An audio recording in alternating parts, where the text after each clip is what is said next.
Telecom sector में रिलायंस जियो की बादशाहत कायम है। दूसरी टेलीकॉम कंपनियां जियो के आगे दूर दूर तक नहीं टिकती। आज जियो दुनिया में दूसरे नंबर की सबसे बड़ी टेलीकॉम कंपनी बन गई है। महज 5 साल पहले शुरू हुई ये कंपनी इस वक्त 69,000 करोड़ रुपए का रेवेन्यू कमाती है, जबकि अगले 3 साल में इसके 1 लाख करोड़ रुपए का रेवेन्यू कमाने का अनुमान है। रिलायंस इंडस्ट्रीज ने जियो को साल 2016 में लॉन्च किया था। इस समय जियो भारत में 43 करोड़ ग्राहकों के साथ 37% बाजार के हिस्से पर काबिज है। रेवेन्यू के मामले में जियो टेलीकॉम बाजार का 39% अकेले कमाती है। जियो आज सब्सक्राइबर्स के मामले में देश की नंबर 1 टेलीकॉम कंपनी है। देश के मोबाइल सर्विस मार्केट में जियो का सबसे ज्यादा मार्केट शेयर है।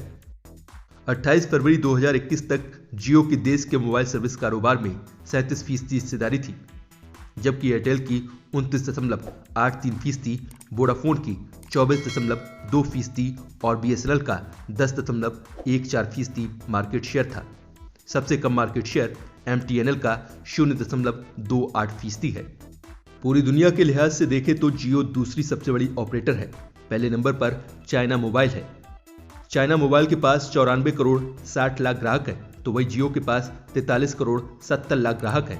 चाइना टेलीकॉम के पास 36 करोड़ 20 लाख ग्राहक और एयरटेल के पास 35 करोड़ 20 लाख ग्राहक है।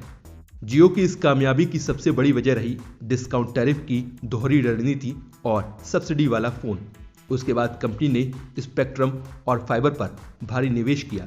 ये ऑनलाइन एजुकेशन और मेडिकल फील्ड के लिए मददगार बना। जियो से पहले देश के ग्राहक 250 रुपए हर महीने 1 GB डेटा के लिए देते थे। 65 से 70 पैसा कॉल का चार्ज हुआ करता था। जियो ने फ्री लॉन्च किया तो ग्राहकों की लॉटरी लग गई। साथ ही जियो का जब टैरिफ शुरू हुआ तो ये दूसरी कंपनियों की तुलना में 15 से 20% कम था। अच्छी और सस्ती सर्विस के दम पर जियो टेलीकॉम मार्केट में तेजी से आगे बढ़ रही है। जियो की लॉन्चिंग के समय जापान में 1 GB डेटा के लिए $30 लगता था। कोरिया में $18 का चार्ज लगता था, जबकि यूके, चीन और जर्मनी में $15 चार्ज लगता था।